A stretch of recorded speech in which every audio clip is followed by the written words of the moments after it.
It's an interesting question, what's happened over the past 60 years with regard to Han and Uyghur relations in Xinjiang, because this really encompasses the whole of the PRC period. And there have been many shifts in PRC policies towards Xinjiang and towards minorities, and in particular towards the Uyghur during that time. In the 1950s, when the PRC first moved into Xinjiang, and when it began to implement its autonomous region policies there, it was coming out of a period of great turmoil. In particular, in the 1930s had been a time when there was a lot of rebellions, a lot of bloodletting in the region. In the 1940s, Xinjiang had been under Soviet influence and also under, for some time, the rule of the nationalist Chinese, the Kuomintang. During the 1930s and the 1940s, Uyghur political identity and national identity and ethnic identity had been developing in the context of Soviet influence and nationalist Chinese influence. And many Uyghurs saw their future or their best bet as lying with the Soviet Union. They were nationalistic, but nonetheless sort of felt that they had a better chance following the types of policies which Stalin had implemented, which had resulted in the creation of the stands, Kazakhstan, Kyrgyzstan, Uzbekistan, named after national groups of Central Asia.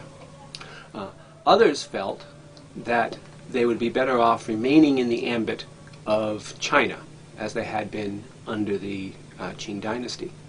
And many of these leaders and thinkers were equally nationalistic, they were equally Uyghur, but had different political leanings, and therefore felt the way they did, that they should stay with China. Now, what happened in 1950, or 1949, 1950, in the early 50s, was that the nationalist Chinese, of course, were taken out of the picture, and the PRC, the People's Republic of China, took over in Xinjiang, more or less peacefully, by agreement both with the surrendering nationalist Chinese troops and also the Soviet Union, who had had influence in the northern part.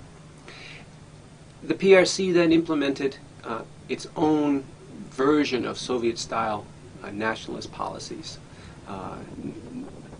which were in many ways similar to the ethno-nationalist policies that Stalin put in place in Central Asia, but differed in the key respect that regions given national autonomy in China did not have the right to secede, even the theoretical right to secede, which their counterparts in Soviet Central Asia enjoyed. So there was a feeling among, and it was unclear in the 1950s what exactly would happen, which direction it would go, whether Xinjiang would become a Uyghur-Han or a Turkestan under a broad umbrella Chinese rule, like in the Soviet Union, or what would happen. And indeed, there were many Uyghur nationalists who advocated for that sort of thing.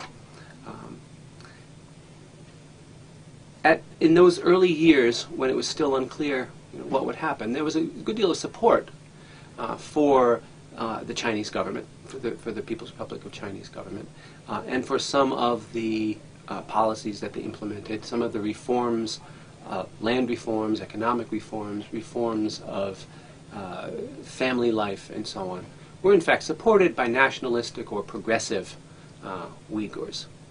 And there was a belief that whatever came out of this national autonomy policy would in fact result in some sort of autonomous zone or some sort of space in which Uyghurs could have some say over their own lives. Because indeed, in the constitutions which the People's Republic of China promulgated, that was precisely what they said was going to be the case, was going to be allowed for the Uyghurs in Xinjiang. And the very name, the formal name of the Xinjiang region, which is the Xinjiang Uyghur Autonomous Region, reflects that theoretical autonomy which the Chinese Communist Party proposed to give to Uyghurs in that region. The system of autonomous political units was rolled out bit by bit, starting at the county level, moving up to the prefectural level, and so on, culminating ultimately in the provincial name being the Xinjiang Uyghur Autonomous Region being rolled out. And this was a very careful act of gerrymandering, really, whereby the Chinese Communist Party created counties and prefectures which were nominally autonomous Mongol districts, Kazakh districts, Hui, that is Chinese Muslim districts, and so on. But none of these lower level zones, none of these lower level regions were in fact Uyghur.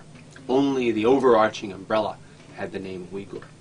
So there's a disconnect between the majority of the population who were Uyghur and the fact that local level administrative units were on paper given to non-Uyghur groups. So that is the background to the development of relations between Han and Uyghur from the 1950s right up until the present. The attempt by the Chinese Communist Party to incorporate ethnically non-Chinese people within the new People's Republic of China, a new China that was not only the China of the Han Chinese, but would include all of these minorities. And they did it by the system of autonomous nationality units, administrative units like this. Initially, I think, through the 1950s, there was a good deal of goodwill and support by Uyghur for some of the more progressive reforms which the Chinese Communist Party implemented there. The Communist Party moved quite slowly on many sensitive issues. They did not attempt to reform, for example, aspects of Uyghur culture initially, and were happy to let certain things go for the time being. What really changed things was the great tip to the left, sort of the high point of Maoism, as we call it, which began in the late 1950s with the Great Leap Forward and continued through the Cultural Revolution right up until the late 1970s, when, of course, Mao died and the Gang of Four fell, and Deng Xiaoping took the helm in Beijing and implemented a wide-ranging series of economic reforms. During that roughly 2 decades, it's fair to say that policies in Xinjiang were much more extreme. They were much less tolerant of cultural diversity, and in many ways much more oppressive than they had been in the 1950s, and in many ways did not live up to the initial promise which the minority nationalities policies of the 1950s had held out towards Uyghur people. So during these 20 years or so of high Maoism, there were a lot of abuses, a lot of expressions of Han chauvinism in Xinjiang. During the Cultural Revolution, for example, we have many reports that mosques were converted into places to corral pigs. There was forced shaving of old men's beards, clipping of young girls' braids. Various symbolic expressions of Uyghur identity were targeted, in particular by radical young Red Guards, as part of their attack on so-called olds or traditional culture and so on. And to be sure, throughout China during these years, there was a lot of this sort of thing going on. There was smashing of Buddhist temples and insults to other minorities, insults to religious personnel, and so on throughout China. The difference is when these kinds of things are perpetrated against a minority group, it's different from when Han Chinese are doing it to other Han Chinese. And so it, I think, left a lingering sense of grievance. It certainly did a lot of damage to the initial goodwill which had existed in the 1950s.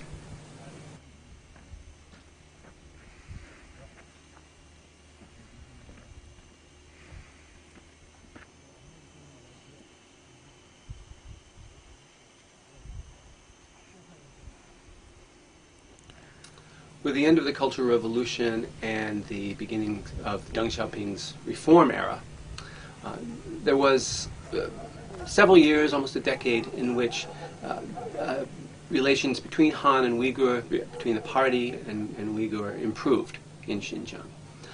There was a recognition on the part of the party leadership, in particular Hu Yaobang, but reflected by other leaders as well, that many of the policies, much of what had gone on in the Cultural Revolution, was excessive, and that had severely damaged the relations between Han and Uyghur, and indeed other minorities, as in Tibet as well. So during this time, then from the late 70s through the 1980s, there was more room for cultural expression by Uyghurs and more state sponsorship of Uyghur literature, Uyghur music, Uyghur dance, more official appreciation for the cultural differences that make Uyghur culture unique among all the peoples in China. In China as a whole, this was also a time of openness, relatively speaking. There was a bit of political ferment. It was a time when there were student demonstrations for democracy or for against corruption, or even on university campuses throughout China for better food or better dormitory conditions. So it was a time when there was political space for people to express these kinds of concerns.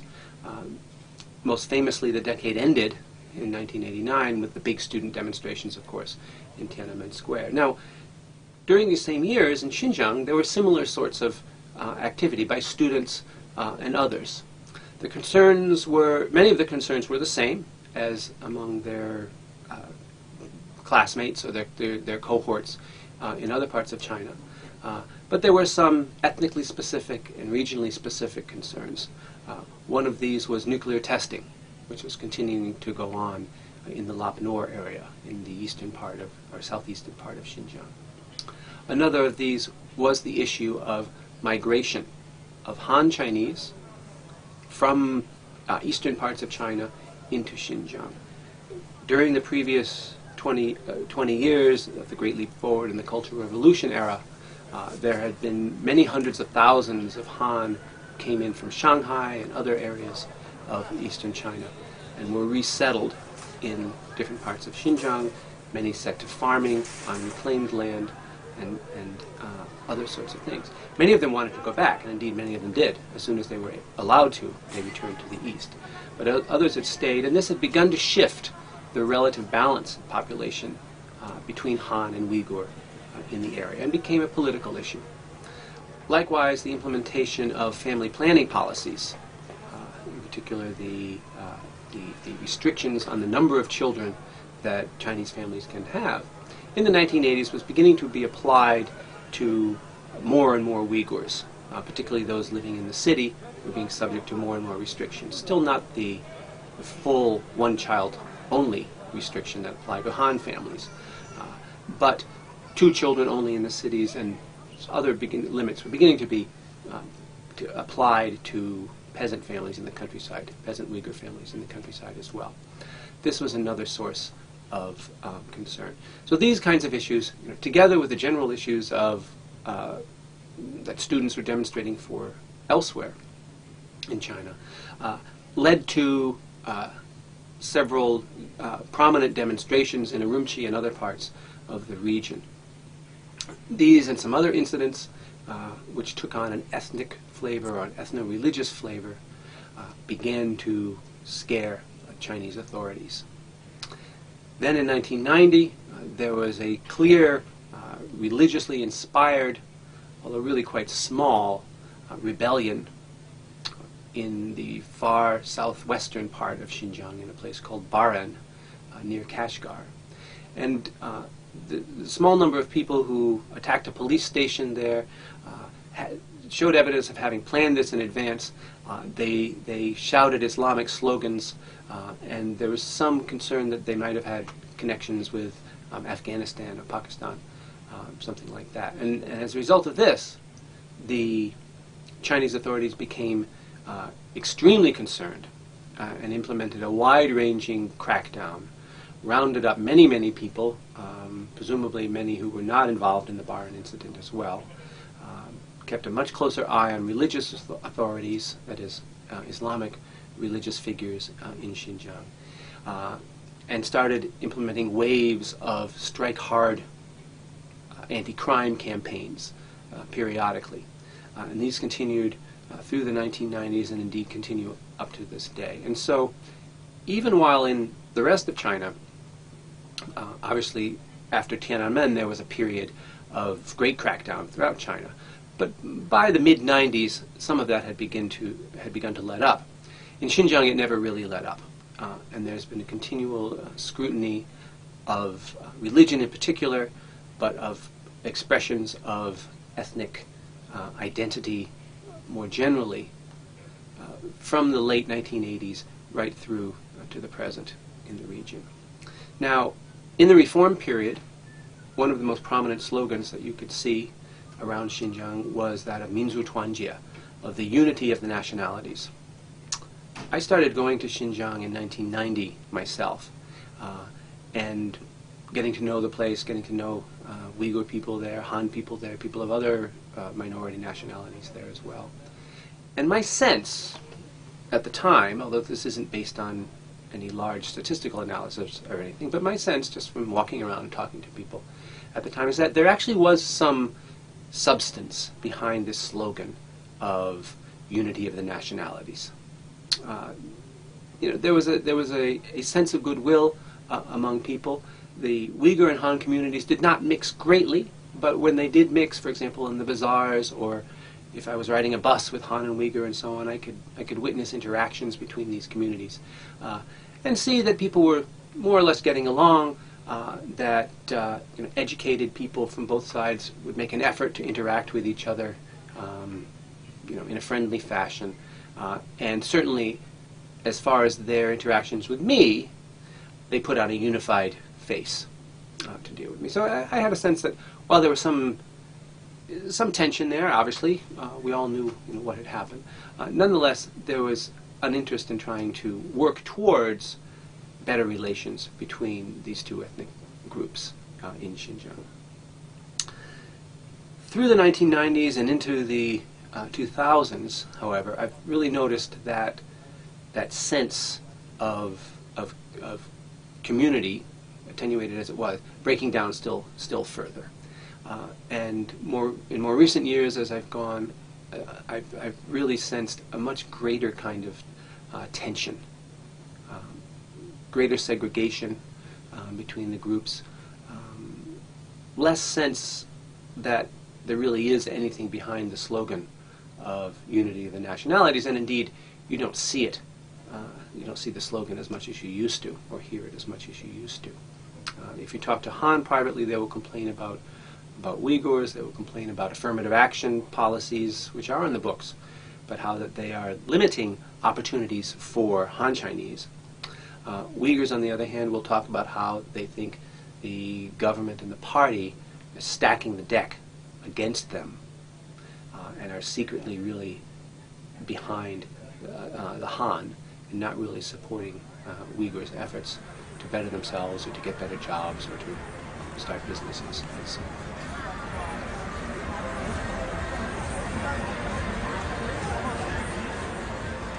demographically in Xinjiang, a couple of things have happened. One of the most striking is that the overall population in the region has gone from a bit over 3 million to something like 20 million. Now within that, the distribution of the population has also changed. It was in the early decades very segregated regionally, with most Han Chinese in the east and in the north, and most Uyghurs in the south, in the southwest in particular. In particular the cities of Kashgar, Uyghur-Han, Khotan, along the southern rim of the Tarim Basin. And what has happened in more recent years is that increasing numbers of Han Chinese have moved in to these other cities, which had traditionally been very old Uyghur cities, had been Uyghur demographic enclaves. And at the same time, many hundreds of thousands of Chinese have moved in from the Cultural Revolution period and after, and so that the relative population of Uyghur and Han in the region has changed. In 1950, there were only about 5% Han Chinese to 90% Uyghur or so. Now both groups are at 40-some percent, and so it's pretty much equal, the number of Han and the number of Uyghur, with the difference being made up by Kazakhs and Hui and some Kyrgyz and Tajiks and other smaller groups like this. Now this has led to a very noticeable change in cities, particularly those old Uyghur cities in the south. Now you see a lot more Chinese. There's a lot more Chinese construction. New parts of the cities have spread out between railway stations and the old towns and filled in with these new white tiled Chinese kinds of buildings, which stand in stark contrast to the old mud brick parts of town. And in big cities such as Urumqi, which had somewhat of a Central Asian feel, particularly around the bazaars and so on, now they seem completely like big cities of eastern China. And you see relatively few Uyghur except in certain parts of town. So this has led to a great concern on the part of many Uyghurs that they are being flooded demographically by Chinese, that their influence in their own region is being diluted by this. And one can understand those fears, and indeed during the Great Leap Forward and Cultural Revolution years, it was in fact precisely the policy of the PRC to move large numbers of Han population out into that area. Since then, this has not been explicit policy, although there is encouragement of and permission of economic migration over the last 10 years or so, since 10 or 15 years since restrictions on population movement in China as a whole have been lifted. The state has been encouraging and allowing Han Chinese workers to go out to Xinjiang and move in there. Now, against this, though, I think it is important to point out that Uyghurs are not disappearing. Their overall population numbers have increased from around 3 million in 1950 or so to 9 million or more now in the Xinjiang region. There are other Uyghur in Central Asia and other places as well. But so the population in Xinjiang itself of Uyghurs has tripled over these years. And that's one of the highest rates of population increase of any of the minority peoples in China. One of the cultural results of the demographic shifts in Xinjiang over the last 50 years has been that there are more people of all sorts, more Han, more Uyghur, more Western tourists bumping into each other, coming into contact in the cities of the region. And you might think that this increased contact might lead to greater understanding, or at least accommodation, and to some degree it does. But ironically, many of the Chinese who've come to the region who are now moving into cities like Kashgar or Khotan in the south, in fact, are recent arrivals, and quite different from the Han population who were there earlier on, in the 50s, or even descendants of people who've been there from earlier times. Chinese, who they would call Lao Xinjiang, old Xinjiang Chinese populations, had been there for a long time, understood Uyghurs. Many of them perhaps had grown up in some contact with them. Many of the Hui, or Muslim Chinese in particular, had relatively close contact with Uyghurs and had learned to speak Uyghur. But I've met old Chinese cab drivers who knew a little bit of Uyghur, and in the old days, when the Uyghur were the majority within the region, Han dealt with them more and needed to understand and sympathize to a certain extent with their culture in order to be there. It was part of the cultural environment in which they lived. And what has happened with the demographic shift now is that it's possible to move there, to live in a city where even if you see Uyghur here and there, almost all the people that you deal with in your school or at work are other Han Chinese. You don't need to learn any Uyghur at all. If you do see Uyghurs, they may be as you will have no contact that will challenge the set of stereotypes about Uyghurs as happy minorities, as singers and dancers, as people who wear traditional clothes and eat melons and walnut powder and these kind of things. Nothing can challenge those stereotypes for you because you have no real social interaction. It's merely seeing people on the bus across the street and so on. And so the relatively more recent arrivals from Sichuan, from northeastern China, they're ironically, even though they're cheek by jowl with Uyghur more because it's a more populous place than it used to be, ironically much less attuned culturally to this Central Asian environment than people a few decades ago would have been. From what statistics are available, what information is available, there's very little marriage between Uyghur and Han populations, going either way. Uyghur men with Han women or Han men with Uyghur women. It's very, very seldom does this happen. And when it does happen, it tends to be with Uyghurs who have gone to Chinese schools from the time when they were very young children, and to a certain extent have moved in Chinese circles, are native speakers of Chinese as opposed to of Uyghur. This is a group known as the Uyghur-Han, the minorities who take their exams in the Han language. For the bulk of the Uyghur population, however, intermarriage with Han is going to happen very, very seldom, if at all. And this is a big contrast, actually, to the situation in the former Soviet Union, where there was a good deal of social mixing and intermarriage between Uzbek or Kazakh or Kyrgyz and Russians who moved into the area. And even today, if you go to Kazakhstan in particular, but even in the cities of Uzbekistan, less so in the countryside, someone who's used to Xinjiang is very struck by the scenes on the street where you see small children, obviously of different ethnicities, playing together perfectly naturally. You see mixed couples walking down the street and so on and so forth. And I'm always struck by that in Central Asia because it's such a contrast to the situation in Xinjiang. It really brings home to you the separation between Han and Uyghur communities in Xinjiang.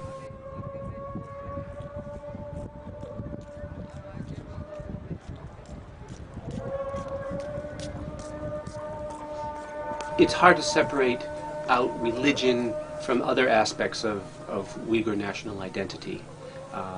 Religion is part of it. Language is a huge part of it. Traditional ways of life, cultural interests, musical interests, all of these things are part of it. And of course, for a long time, there were separate school systems for Uyghur and for Han. And except for those Uyghur who went to the Han schools, people would be growing up apart as well. And so I think it's a combination of those reasons. Religion is certainly one of them. There are strictures in Islam against women marrying out. It's generally permitted for a man to marry a non-Muslim as long as she converts, but not the other way around. But I wouldn't say it's all because of religion. I think it's a combination of factors and the very strong ethno-nationalist identity that Uyghurs maintain.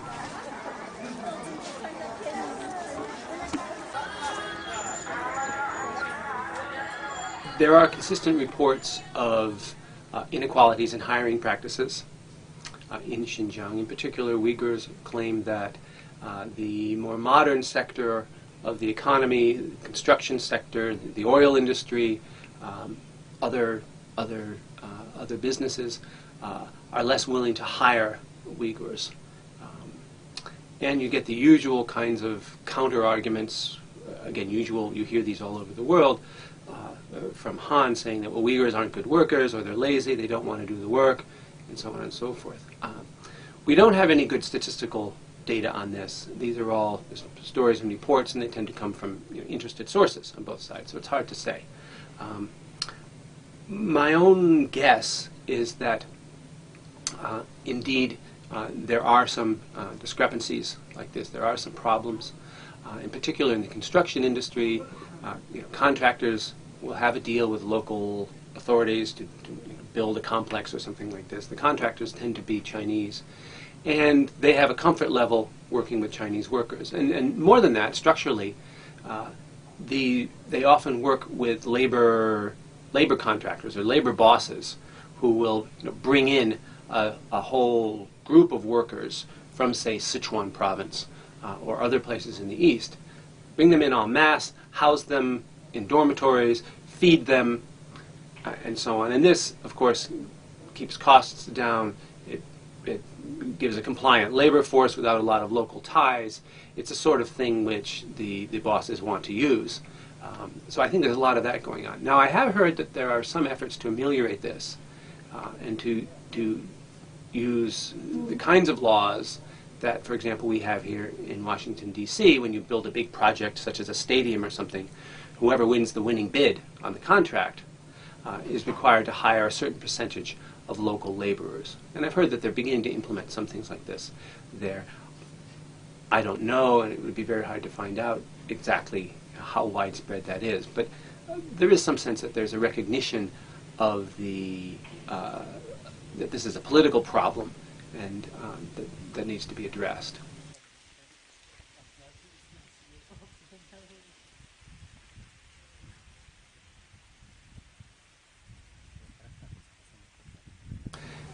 There's a very prevalent sense among Uyghurs, among Uyghur exiles outside of China, among sympathetic Westerners, that the Uyghurs in Xinjiang, in China, are an embattled ethnic enclave, holding out against the onslaught of the Chinese Communist Party, against this juggernaut of Han Chinese migration, desperately trying to maintain their culture, but that they're ultimately in a losing battle. A losing battle both against migration and also against the forces of economic change, development in the cities, the development of the Xinjiang region in general. And I think that's a misinterpretation. Well, certainly there are threats to certain aspects of Uyghur culture, and Uyghurs are living in quite constrained circumstances, as indeed are many people in China. Nonetheless, the development in the region, the economic changes over the past 10 to 20 years have been phenomenal, and development and even globalization is by no means the same as Sinicization.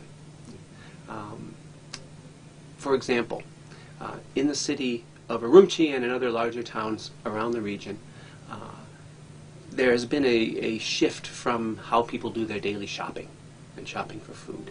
And as in any big city, there's much less space for the outdoor bazaar or for the old bazaars where people would buy their produce and meat and everything else. They've been replaced by malls, by food courts, by supermarket kinds of things.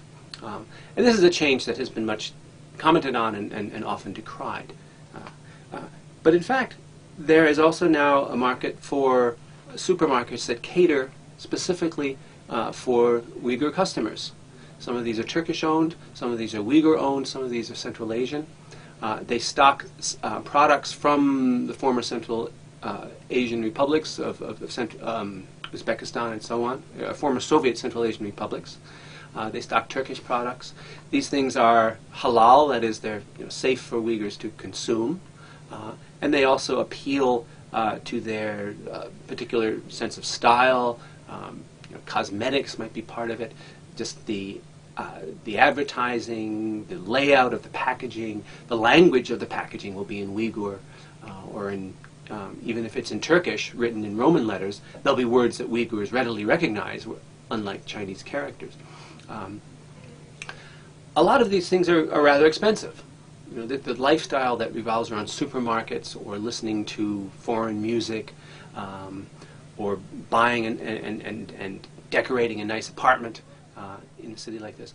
This is a middle-class lifestyle. It's something that has become available for Uyghurs in the last 10 or 20 years, as it has for city dwellers throughout China.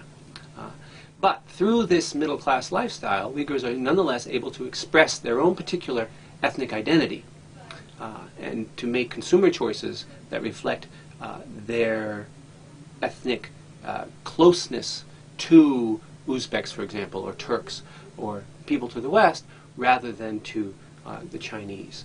And so I think rather than seeing this the Uyghur culture entirely as something that is under threat by modernization, by globalization, I think we have to see it as something more complex. Globalization is leading to changes in Uyghur culture, to be sure, and obviously the development and Han Chinese coming into the area is changing the way cities look and the way people live their lives.